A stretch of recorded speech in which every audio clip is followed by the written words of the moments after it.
All right, well, we'll get started. Thank you, everybody, for signing up on this. It looks like a popular topic. It's got a lot of people on today. Also, a lot of people outside the U.S., which is kind of it's exciting. Um, just wanted to start with some housekeeping rules real quick. Just asking everybody to stay on mute. We'll have a opportunity for questions during the presentation. If you want to put in some questions into the chat, go ahead as well. We've got Felicia, our operations manager. She's monitoring the chat, so she will keep an eye on that for me. But yeah, let's just get started here. So why hybrid walls, and just a little explanation why I put this together. There's a couple of twofold. There's two reasons for it. One of the reasons really is that a lot of our customers, a lot of our partners, I see a lot of living wall quotes go out, and a lot of them just don't go anywhere. So they get VE'd out, value engineered out. So I just started talking to some folks. Hey, what's behind this? Why is this happening? And most of it is just the maintenance side. Typically, the cost for the maintenance. Why a lot of these projects are being value engineered out.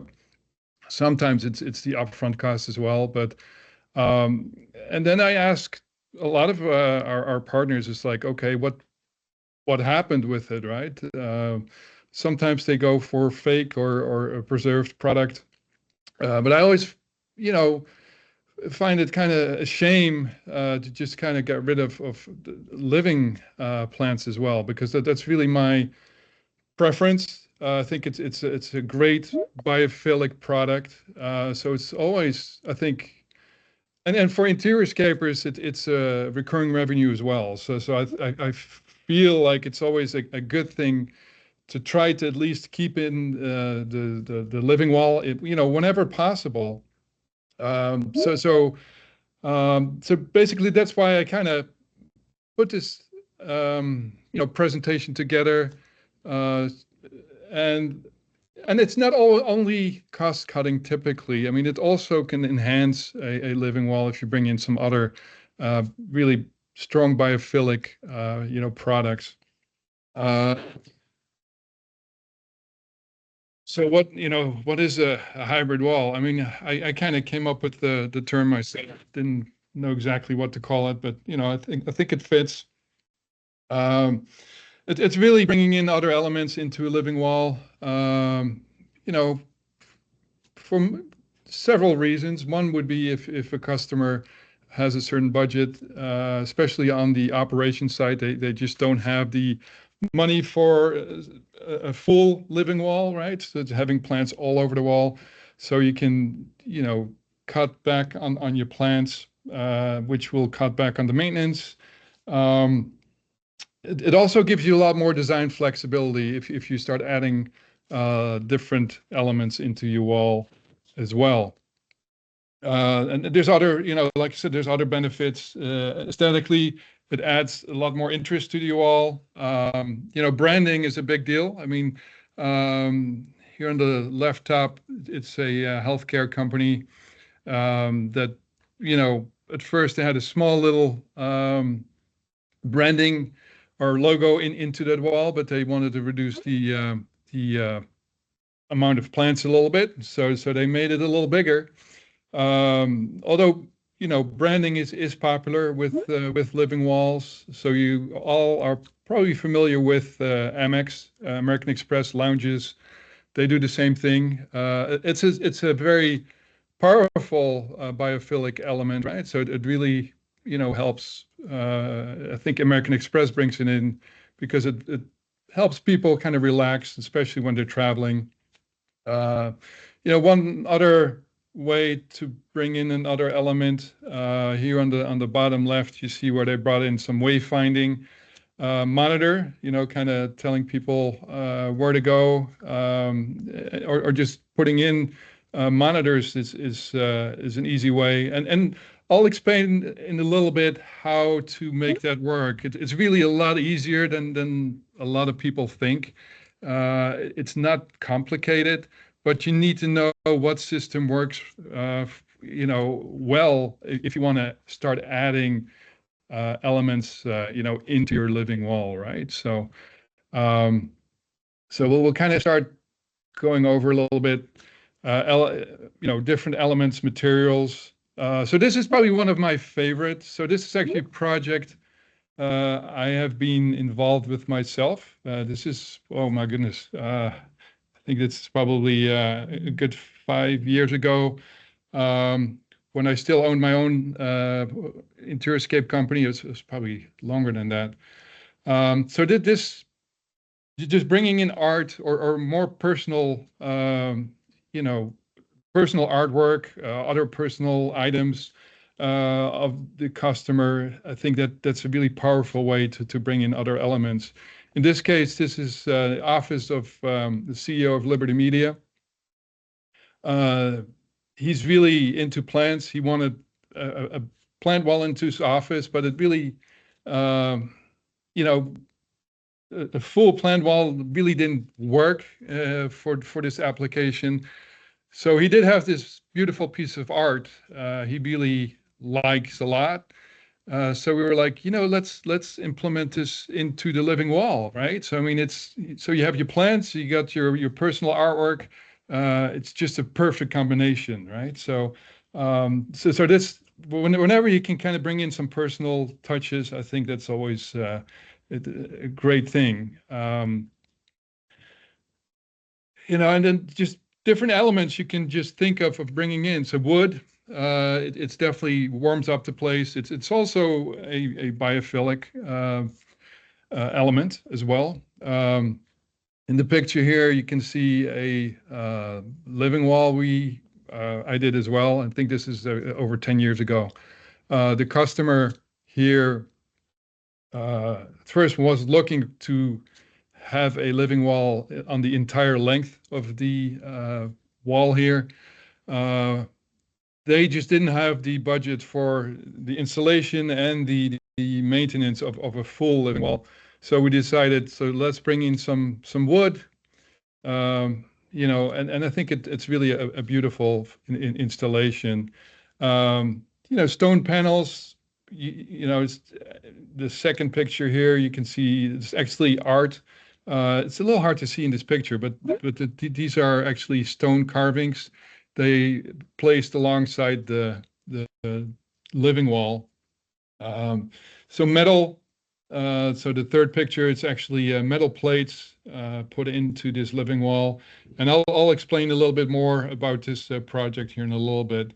And then, of course, I already talked about signage, right? So signage, you can do a lot with it. You can personalize brand, do a lot of branding with signage, and it's really signage. That's a whole different story. It's not hard to do either.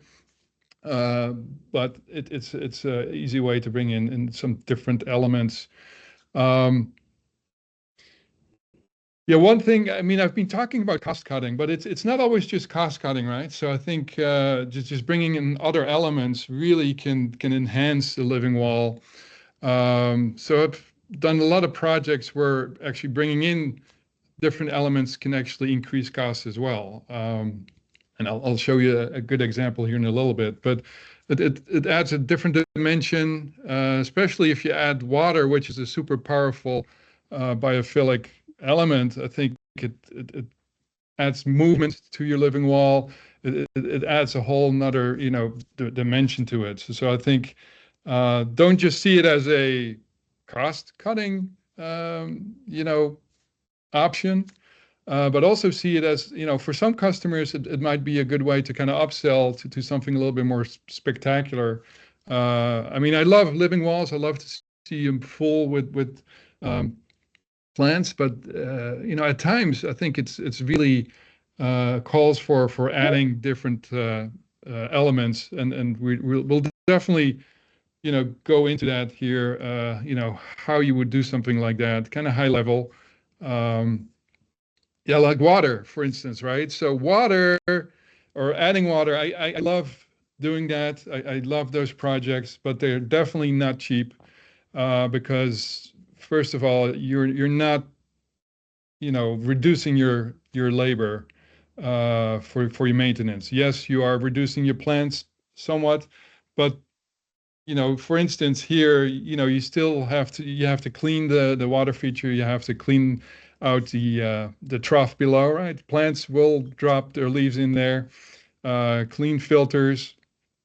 And you need to also make sure your living wall irrigation and your water feature water kind of stay separate as well. So that definitely adds a little bit extra, attention. But um, I think water and living walls are a great combination. But like I said, that's not a cost-reducing strategy.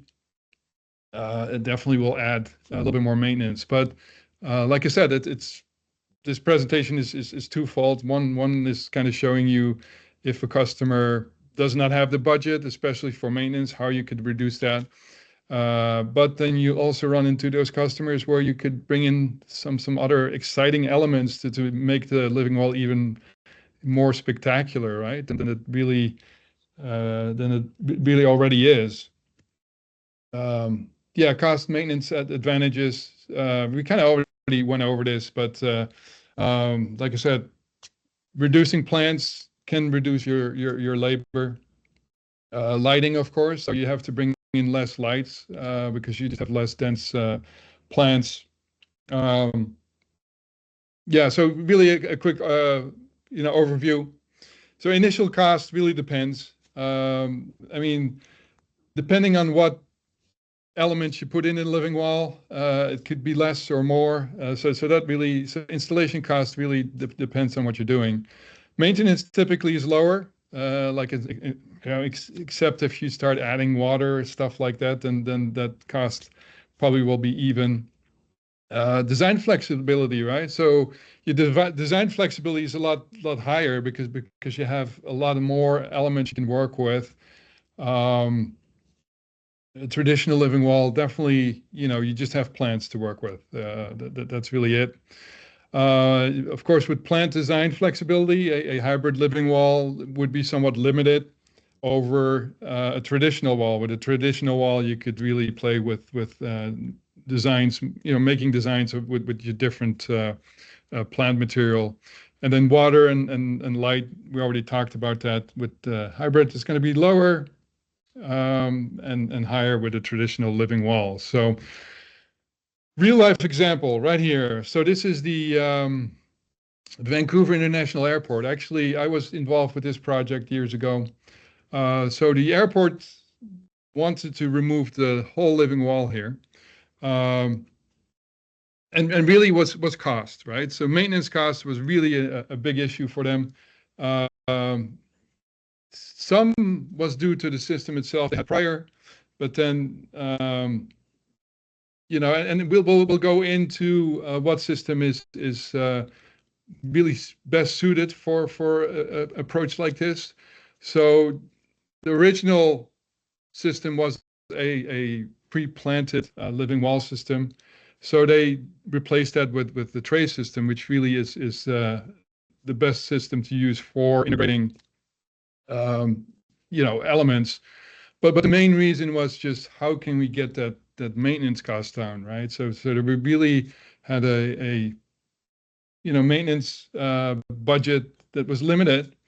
So what happened here is like they really looked at this, okay, what's your budget for your maintenance? How much, can you afford? So with that knowledge, we kind of went back and said, okay, we can reduce the plant, you know, density by X amount, and then we'll kind of get to that number that we're looking for. So this is kind of it's still there. It's a beautiful installation, and like I said, this is a real life example of how they were able to reduce cost. Yeah. How so far? Anybody? Any questions, feel free to, I don't know, I don't think there's any right now in the chat. Are there any questions? No? Okay, I'll just kind of keep going. Um, and in the end, we'll kind of have some time to go over some questions too. But let me go here. So yeah, so how do you do this? What's the best strategy? Um, so your panel systems, your pre-grown panel systems, your felt, your rock wool panels, probably not the most suitable for this, right? So first of all, you would have to create gutters, but a big issue, which I actually have some experience with myself, and it was like, oh God, that's probably 15 years ago. We installed a panel system. It's a rock wool panel system, right? And we had some elements built into that wall as well. One issue with some of these systems is that the water just runs through the whole, through all the panels. So that the whole panel gets really saturated with water. And what we noticed was there at times we had leaks. Water was like pulling on some of the elements we had in there, even on the front of the living wall. What turns out is over time, plants were just kind of growing in, leaves were kind of touching the rock wool, and it was kind of pulling water out of the wall, really causing just drips, just falling onto the floor, onto the elements within the wall. So that's why I say so. Probably not the best system to use if you're looking for a you know or adding elements into a living wall.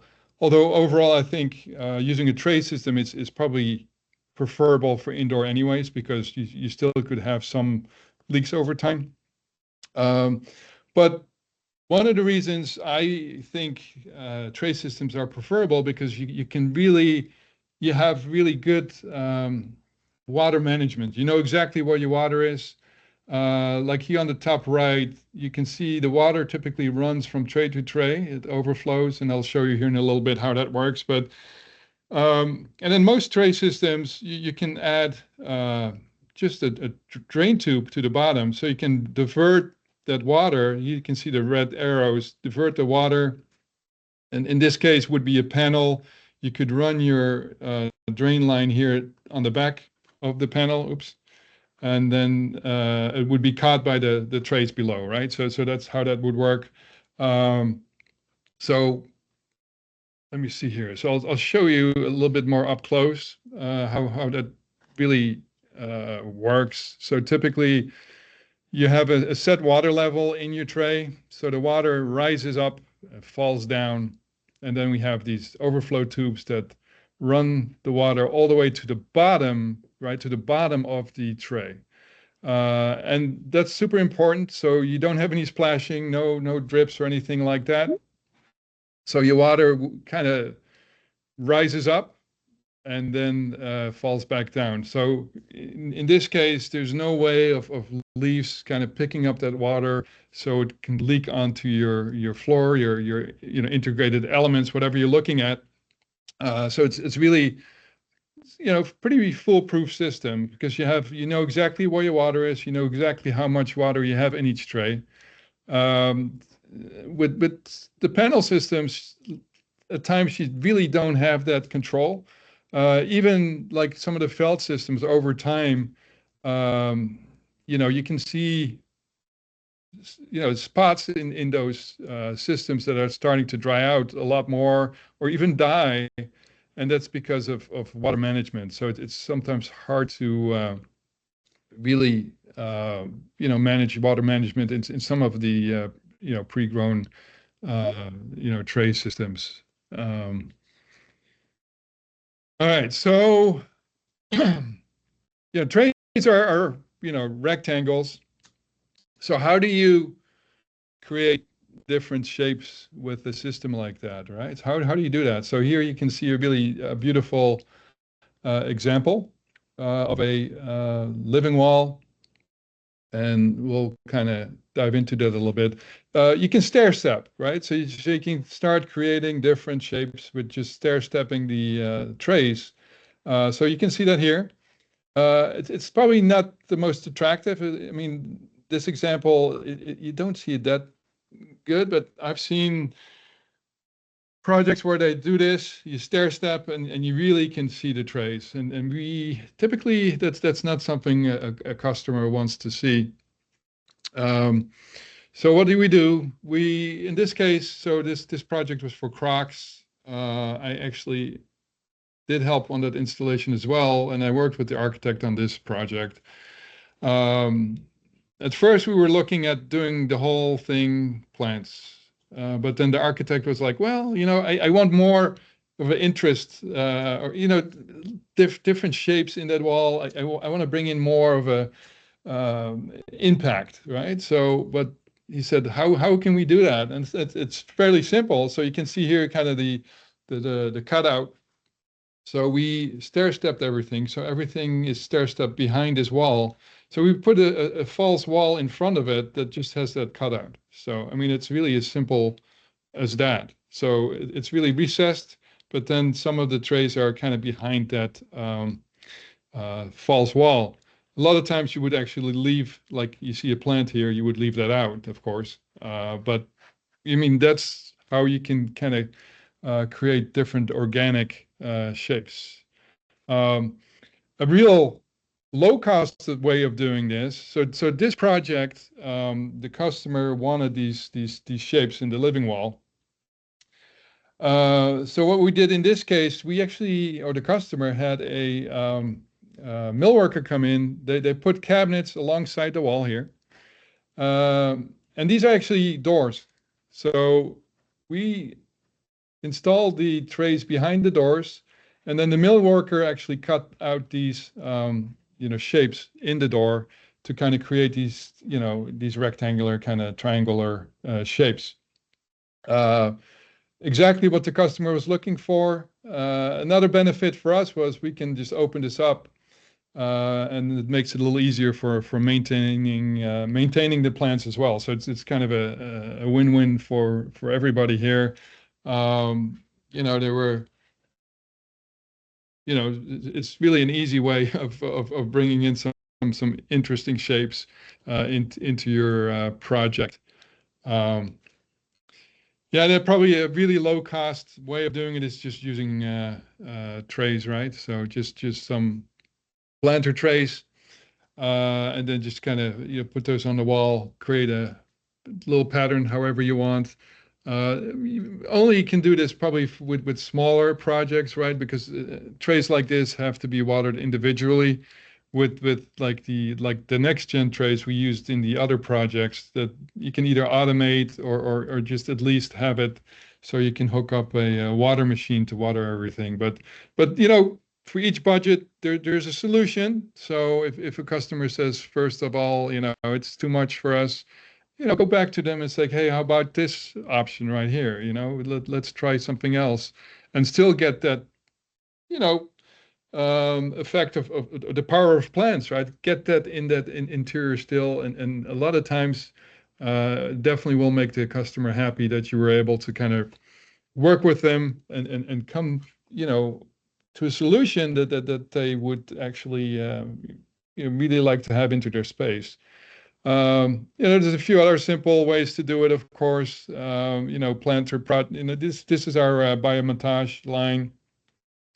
So these are just the picture frames, but you can hang them on the wall and add some of the wood paneling or even some preserved moss right there. But there's a whole bunch of different ways you can look at adding plants on a onto a wall, right? So I'll show you a quick a time lapse right here. Um, so you don't always have to add other elements either. So you can just break up your living wall as well. So in this case, instead of doing a full living wall, they just opted to break it up and just have smaller sections put on that wall as well, and still kind of not having that full living wall effect, but still have the have living plants on that wall right there. So I think it's a great solution. Keeps it within budget for the customer. So really offering the customer different options. I mean, it's always nice to start or get a huge living wall in, and that's where you can start, but then kind of make your way down. If the customer comes back to you, it's like, hey, you know what, this is way too much. So but this is kind of showing you it's like there's a lot of other options for you out there, to kind of start thinking about, and maybe still get that sale of a smaller, but still have that living wall onto that project, so you still have the recurring revenues as well, because of course if you are adding artificial or, just preserved, you will not typically have those recurring revenues. So, yeah, a couple of projects I've been involved with. This is Liberty Media in Colorado. You can see here in the back, so that's kind of the living wall here you see on the left here. What they were looking at first was just adding all green around the big screen here to have in the middle. But maintenance budget was definitely limited. So what happened here was the customer was like, working together with the architect. So we brought in these raw pieces of wood, and then just laid in trays, kind of creating this effect. This is fully automated as well, so all the plumbing just runs behind the wood paneling, and then there's just a drain on the bottom right here. So, and then there's just an access panel here on the left bottom where we have the timer, all that fun stuff. So, yeah, and then Crocs, again, showed you that earlier. They did have, multiple walls like this all through their headquarters. And for them, it was not necessarily, I mean, maintenance price was a factor, but the main factor was just bringing in some more, um, interest into that living wall. And I think they really pulled it off. It's probably one of my favorite projects I've worked on. So they have several, sections like this throughout the whole building. And then going back to the personal artwork here, that also was um, at Liberty Media, and I think the CEO was super happy to be able to, have his personal artwork combined with the living wall. So, yeah, I want to open it up for any questions. If you use my contact information, you can scan it, you can email me. I'm available if you want to deep dive in, if you want to need more information, I can definitely share you some more technical drawings. How do I add a sign to a living wall? So I do have all those technical um, drawings available. I just didn't want to go in too deep, but we'll kind of get. I don't know. Let me see here. So somebody's asking here if we make custom length trays. No, we do not, but we do have several lengths available. So our smallest would be an 8-inch wide tray, which holds one 6-inch plant, sorry. Then we have a 20-inch wide tray, 30, and then our longest would be 40. So there's a lot of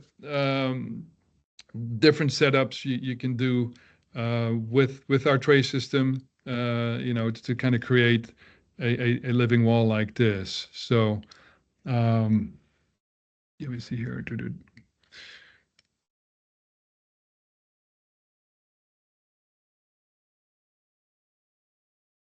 Yeah. So anybody else with any questions? And like I said, if you need anything, all right, here we go. So So yeah, so what struggles have techs run into with a system like this?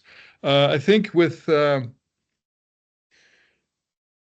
not many, to be honest with you. I think the only issues I've seen is when there is no drain available, and they have to, um, you would have like if you have like a tray over an insert, whenever they manually water, sometimes they get a little too eager. They're in a rush and they put water in too quickly, so it can overfill if you like really rush too much. So definitely, I always say techs should take their time when watering, especially manually watering, you know, trays for sure.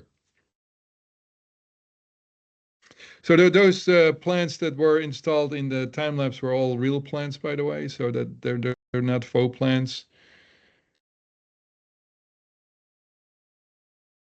So somebody's asking, kind of what substrate for wall would you need? And it basically depends on, the weight.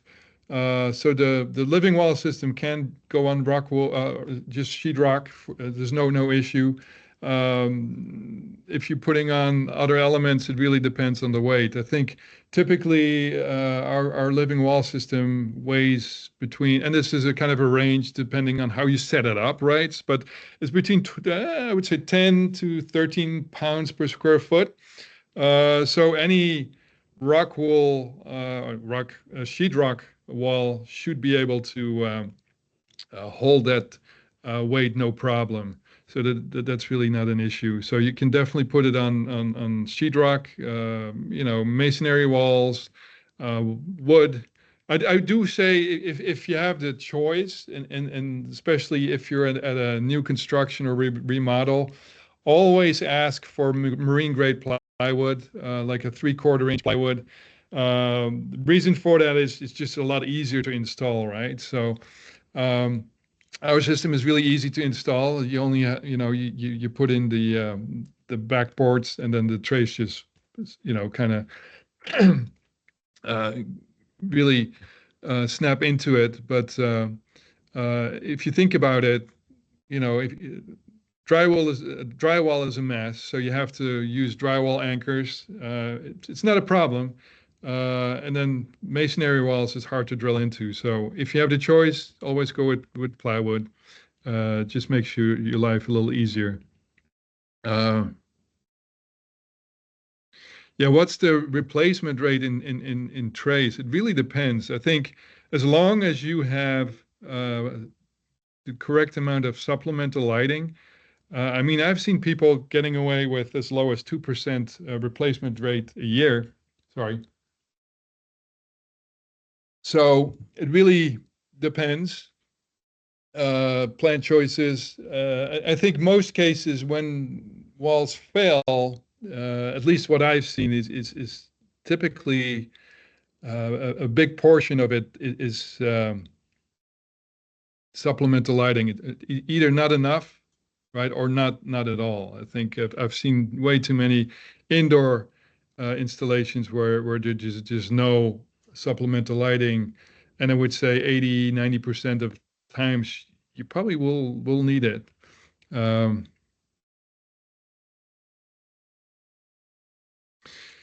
so in the time lapse video, there was no irrigation or plumbing. That's hand watered.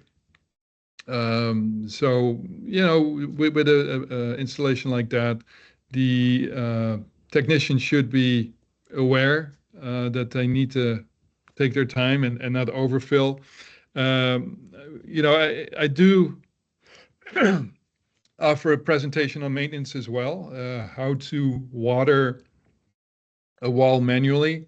And our system is really perfect for that because the system typically only needs water once every 3 to 4 weeks. So if you have a small installation where you have to bring in, manually watered um, system or trays, it's really not a big deal. Okay.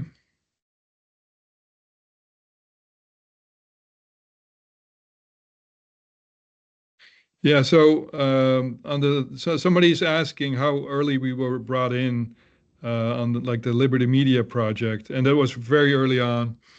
I think if you know, and I always when I talk to designers, I always tell them bring in your experts early on, right? So because um, if you're designing it, we can put anything in there you need to make a project like this work. So please pull us in, from day one. So Liberty Media, actually, I was there day one from the project. I think the architect was very smart, and he was aware that he wanted, first of all, Crocs was one of his biggest accounts, and he just wanted to make sure it was done correctly. So he brought us in uh, I mean, a year, 2 years, 2 years before the project even started, to make sure we had everything in place. So that yeah, that's always a shame if you come in towards the end, because then a lot of times it's really too late. You can't make a lot of changes.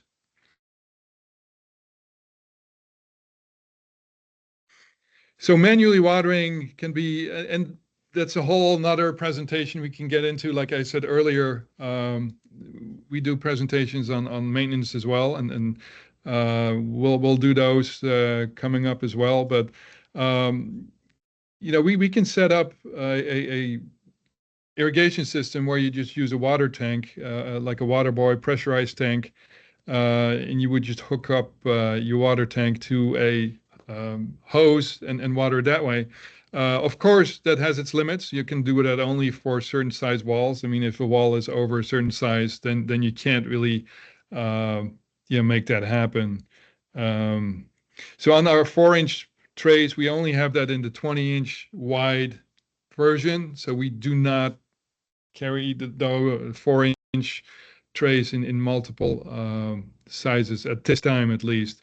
One of the reasons for that really is that the 6-inch next gen plant trays just have been very popular. So we have been developing that system a lot more.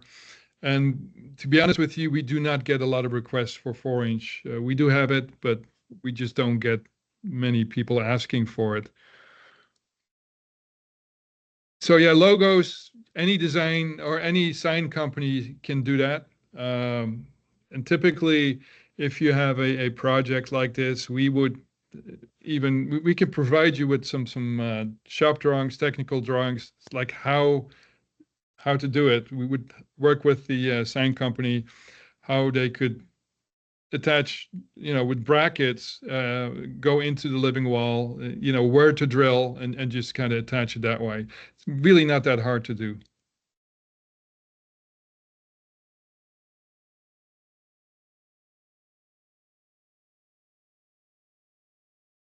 So I can definitely share more pictures. And I can share this presentation with people as well, so I can follow up with everybody.